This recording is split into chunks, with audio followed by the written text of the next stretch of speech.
प्रधानमंत्री श्रीमान नरेंद्र मोदी जी का आत्मनिर्भर भारत के निर्माण के लिए आत्मनिर्भर मध्य प्रदेश के निर्माण का बजट है। प्रधानमंत्री जी ने कहा,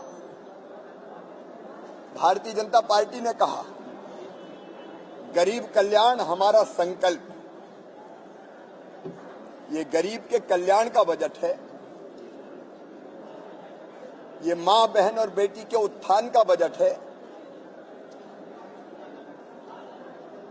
ये किसानों की आय बढ़ाने का बजट है। सर्व समावेशी और सर्वस्पर्शी बजट, सही मायने में जनता का बजट। क्योंकि जनता से भी सुझाव लिए गए, लगभग 14,000 सुझाव, हमारे 4,000 से अधिक सुझाव हमारे पास आए थे। ये अमृत काल में विकास और समृद्धि के अमृत की वर्षा का बजट है। माननीय प्रधानमंत्री जी ने जनता की जिंदगी बदलने का संकल्प लिया है। ये उस संकल्प को पूरा करने का बजट है। नई आशा और विश्वास जगाने वाला बजट। मित्रों, ये बहुत संतुलित बजट है, क्योंकि एक तरफ आप देखेंगे इंफ्रा के लिए कैपिटल एक्सपेंडिचर, पूंजीगत व्यय, उसका प्रावधान इस बार 56,256 करोड़ रुपया किया गया है। पिछली बार से 15% ज्यादा। तो एक तरफ अधोसंरचना विकास का भी बजट है, तो दूसरी तरफ जनता के कल्याण के लिए। मित्रों, मां, बहन, बेटी मतलब महिला, आधी आबादी, उनका कल्याण हमारी प्राथमिकता रही है। और 1,02,976 करोड़ रुपए का प्रावधान इसके लिए किया गया है। मैं समझता हूं कि अब तक का ये सबसे ऐतिहासिक कदम और मन किया गया है। लाडली लक्ष्मी योजना के लिए प्रावधान किया गया है। कन्या विवाह के लिए प्रावधान किया गया है। प्रसूति सहायता के लिए प्रावधान किया गया है। गांव की बेटी जैसी योजनाओं के लिए प्रावधान किया गया है। महिला स्व सहायता समूहों को बैंक से ऋण मिल जाए, क्रेडिट लिंक मिले, उसका ब्याज भरने के लिए प्रावधान किया गया है। तो कुल मिला के 1,02,976 करोड़ रुपया महिला कल्याण पर खर्च किए जाएंगे। ये अभूतपूर्व है। मैं एक और बधाई देना चाहता हूं इस बात के लिए कि मुख्यमंत्री कौशल अप्रेंटिसशिप योजना, ये अपने आप में अभूतपूर्व है। 1,000 करोड़ रुपए का इसमें प्रावधान किया गया है। 1 लाख युवाओं को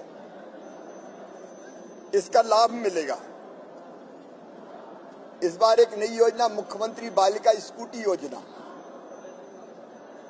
जो शासकीय स्कूल में 12th क्लास में अपने स्कूल में पहले नंबर पर आएगी, उस बिटिया को स्कूटी प्रदान की जाएगी। रोजगार के लिए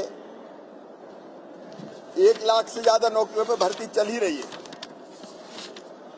लेकिन उसके अतिरिक्त स्वरोजगार की योजना, मुख्यमंत्री युवा उद्यम क्रांति जैसी योजनाओं के लिए पर्याप्त प्रावधान, और अपने नौजवानों को स्किल्ड करने के लिए भोपाल में संत रविदास ग्लोबल स्किल पार्क बन रहा है। उसी की तर्ज पर ग्वालियर, जबलपुर, सागर, रीवा में ये बड़े स्किल सेंटर स्थापित किए जाएंगे। किसानों के लिए, कृषि के लिए, खेती के लिए लगभग 53,964 करोड़ रुपए का प्रावधान इस बजट में किया गया है।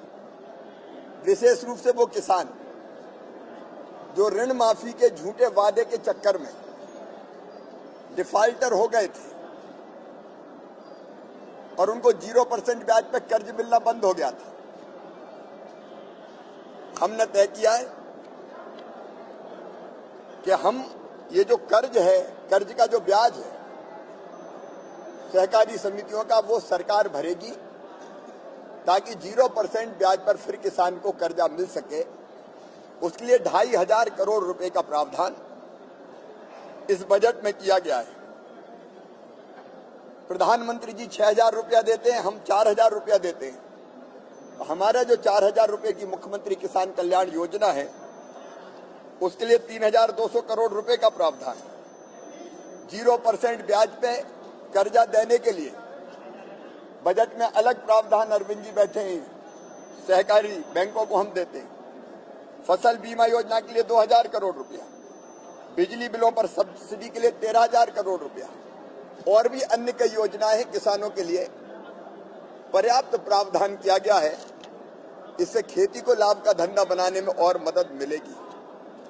समाज के अनुसूचित जाति और जनजाति कमजोर वर्ग के लोगों को देखें तो जनजाति कल्याण के लिए 36,950 करोड़ रुपया, जो पिछले साल से 37% अधिक है, जिसमें सिकल सेल मिशन के लिए भी प्रावधान किया गया है 50 करोड़ रुपए का, और अनुसूचित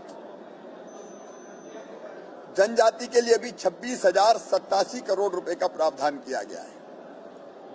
पिछड़ा वर्ग के लिए, घुमंतु विमुक्त अर्धघुमंतु समुदाय के लिए बजट में विशेष रूप से प्रावधान किया गया है। शिक्षा पर 38,375 करोड़ रुपए, जो पिछले साल से 5,532 करोड़ रुपया अधिक है। और दो विशेष चीजें, सीएम राइज स्कूल के लिए भी प्रावधान, ताकि उच्च गुणवत्ता वाली शिक्षा हम अपने विद्यार्थियों को दे सकें। और पीएम श्री योजना के अंतर्गत पीएम साहब जो पीएम श्री स्कूल बनाने वाले, उसमें स्टेट का शेयर भी हमने दिया है, उसके लिए भी 277 करोड़ रुपए का प्रावधान किया है। इससे शिक्षा की गुणवत्ता सुधरेगी। मित्रों, हमारे खिलाड़ी खेल के मैदान में बहुत बेहतर प्रदर्शन कर रहे हैं। खेलो इंडिया यूथ गेम्स के में हमने देखा, हमारे ओवरऑल मध्य प्रदेश कभी 8वें 10वें नंबर पर हुआ करता था, अब तीसरे नंबर पे आ गया है। इसलिए खेल का बजट 3 गुना ज्यादा इस बार बढ़ाया गया है। 738 करोड़ रुपए का प्रावधान। हेल्थ के लिए अगर आप देखेंगे, स्वास्थ्य के क्षेत्र में और बेहतर सुविधाओं के लिए तो 16,055 करोड़ रुपए का प्रावधान। उनमें से आयुष्मान भारत के लिए 953 करोड़ रुपया और नए मेडिकल कॉलेजों के भवन के निर्माण के लिए भी पर्याप्त राशि दी गई है। चाहे सिंचाई हो और चाहे सड़कें हो, सड़कों के लिए 10,182 करोड़ रुपया, जिनमें पुलों का निर्माण और संधारण भी शामिल है। सिंचाई जो बढ़ा के हमको 65 लाख हेक्टेयर तक ले जानी है, उसके लिए 11,049 करोड़ रुपया और बिजली के इंफ्रा को ठीक करने के लिए 18,302 करोड़ रुपए का प्रावधान किया गया है। गांव का विकास हो, ग्रामोदय हो या नगरोदय हो, दोनों के लिए पर्याप्त प्रावधान किया गया है। 24,443 करोड़ रुपए तो है ग्रामीण विकास के लिए, और उसके साथ प्रधानमंत्री आवास के लिए हर गरीब को पक्की छत मुहैया कराना है। इसलिए फिर 8,000 करोड़ रुपए का प्रावधान, ताकि गरीबों के घर का सपना पूरा हो, उसको हमने किया है। नगरों के लिए भी 14,882 करोड़ रुपए का ऐतिहासिक प्रावधान किया गया है। ग्रामीण अधोसंरचना के लिए 3,083 करोड़ रुपया, ये 15वें वित्त आयोग का भी है, और मनरेगा का 3,500 करोड़ रुपया भी है। मित्रों, एक और अभिनव पहल, सोशल इम्पैक्ट बॉन्ड हमने जारी करने का फैसला किया है। हमारी महिलाएं, हमारी बहनें, बच्चे, वरिष्ठ नागरिक, दिव्यांगजन निराश्रित और कल्याणी बहनों के लिए संस्थागत व्यवस्था हम बनाएंगे और संस्थागत व्यवस्था में इनकी रोजगार कैसे बेहतर हो सकता है, इसलिए महिला प्रशिक्षण केंद्र हो, नशा मुक्ति केंद्र हो, मानसिक दिव्यांगजन कल्याण हो, पुनर्वास केंद्र हो, उनकी स्थापना हम करेंगे। सामाजिक महत्व के कार्यों में जो राष्ट्रीय और अंतर्राष्ट्रीय स्तर पर प्रतिष्ठित सामाजिक संगठन है उनके साथ मिलके इसके लिए हम सोशल इम्पैक्ट बॉन्ड जारी करेंगे लगभग 1000 करोड़ रुपए के, और उसके लिए भी हमने 100 करोड़ रुपए का आउटकम फंड निर्मित किया है। एक तरफ इंफ्रा और जन कल्याण, वहीं तीसरी तरफ हमारे जो जीवन मूल्य है, परंपराएं हैं, हमारी संस्कृति है, उसको आगे बढ़ाने के लिए चाहे सागर में संत रविदास जी का स्मारक हो, ओरछा में राम राजा लोक हो, चित्रकूट में दिव्य वनवासी रामलोक और सलकनपुर में देवी महालोक, ऐसी जुड़ी परियोजनाओं के लिए भी लगभग 358 करोड़ का प्रावधान है। भारत भवन में कलाग्राम, रामपायली में डॉक्टर हेडगेवार जी का संग्रहालय, ग्वालियर में हिंदी भवन तथा परम आदरणीय अटल बिहारी वाजपेयी स्मारक, उसका प्रावधान किया गया है। और तीर्थ यात्रा अब हवाई जहाज से भी होगी, उसके लिए भी प्रावधान किया गया है। कुल मिलाके समाज के हर वर्ग के कल्याण को ध्यान में रखने वाला ये बजट प्रधानमंत्री जी के सपनों के अनुरूप एक वैभवशाली, गौरवशाली, संपन्न, समृद्ध और शक्तिशाली भारत के निर्माण में मध्य प्रदेश की तरफ से अभूतपूर्व योगदान देगा।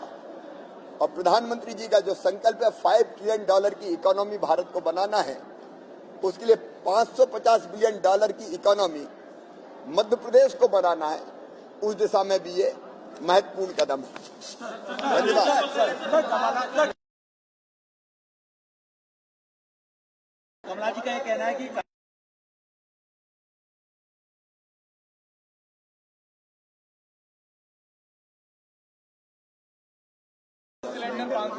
बातें हैं, बातों का क्या। कांग्रेस में आज इतना दम नहीं था तो वो इतने अच्छे बजट को ढंग से सुन पाती, और इसलिए हाउस में भी चिल्लाओ, सुनने मत दो, जनता भी ना सुन ले। मैंने आग्रह किया सार्वजनिक रूप से खड़े रहकर, मीडिया भी गवाह है कि कम से कम बजट भाषण तो जिसको जनता सुनना चाहती है वो ढंग से हो जाने दो। लोकतंत्र की परंपरा है, आप अपना जब बजट पर चर्चा होती जो कहना होता कहते, लेकिन ना कोई अनुशासन है, ना लोकतांत्रिक मूल्यों में विश्वास, केवल झूठ झूठ और झूठ परोसना। तो झूठ की दुकान हो गई है कांग्रेस। एक मिनट, कमलनाथ जी मुख्यमंत्री के बाद मंत्रिमंडल भी बना